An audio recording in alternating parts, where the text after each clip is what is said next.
And this is a great one. Like with all the political intrigue that goes on, kind of seems like they would get lost in doing like keeping the supernatural creatures alive. But they do a great job, and they start off with this great scene of him having to fight this wraith, and you can see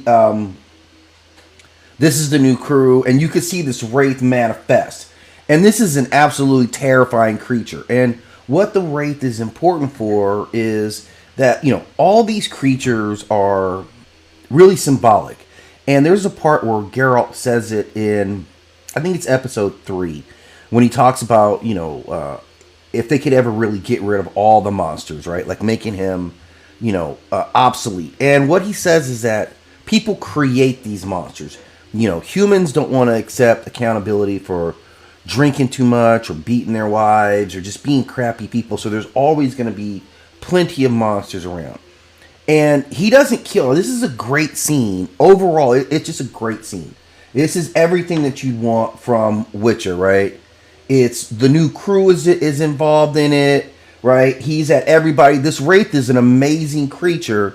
And another creature that Geralt doesn't want to kill, right? He does not want to kill this creature, right?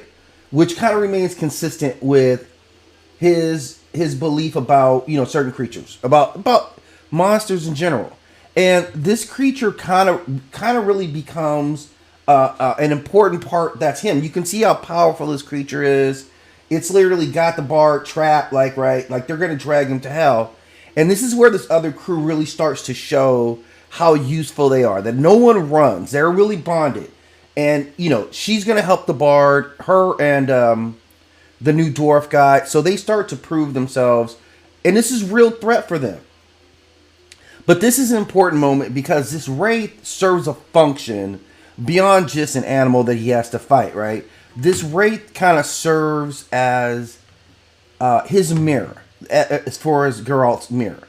Again, this is embodying unrestrained chaos. That's what this wraith is. Now, Geralt manages to stay very calm, and it shows his mastery over fear and his own natural instincts.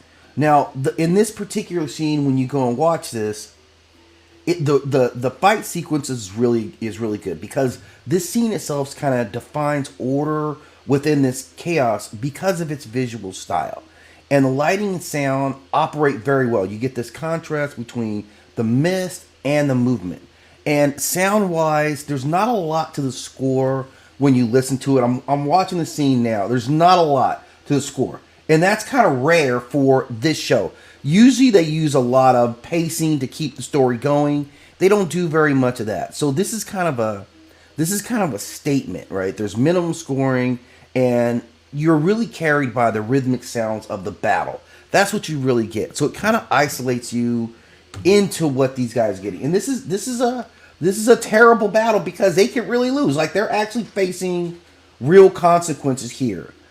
And finally, you see when he does what he has to do, he kind of neutralizes the Wraith, not because he chooses to, not because, again, it's kind of that kind of scenario where he chooses to still give what mercy he can for this Wraith. And this is a real moment where you can see him connecting with these creatures, because this is where Geralt really lives. He's in between, humanity and these actual creatures. So when he looks in this moment, when these two creatures are eye to eye, this is a real moment. This is a real shattering when he destroys this creature, because he has to look her. He at least gives her the courtesy of looking her in the eyes. Now this scene runs about 3 minutes long. I think it goes from roughly it's roughly a 3-minute scene. About 3:41 it starts. And then it's over, right? So 3 minutes of real action that tells a lot about, one, what I felt like I got out of it was reinforcing his position within this whole order, right? And how he's ultimately a part of it. And there's a symbolic statement, like his stillness versus the wrath's frenzy is really what it's all about. Now, there's some foreshadowing that about chaos linking the sword and the spell and these primary disciples. So what really get out of this thing is that we establish who Geralt is, and that is he's equilibrium as this Witcher. He's a killer without malice, and that's actually what makes him extremely important. The Wraith itself represents one of the four elementals of Earth, right? This grounding principle.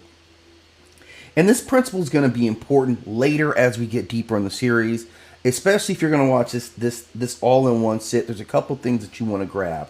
And this idea of the four elements, like they're really going back into the lore of the series. So this was a great scene to kind of get us started. And it's a good action scene. So if you're checking the temperature, the metabolic rate of this episode, it starts you all high. And what he says, there's a couple of lines that he delivers where he says, in talking about the Wraith, that she wasn't a monster, that she was suffering. So in his ideology, he really just cured her of her suffering. And this is how we kind of ramp into this episode, like a reminder of the lore, a reminder of his positioning, and then just a good ass scrap.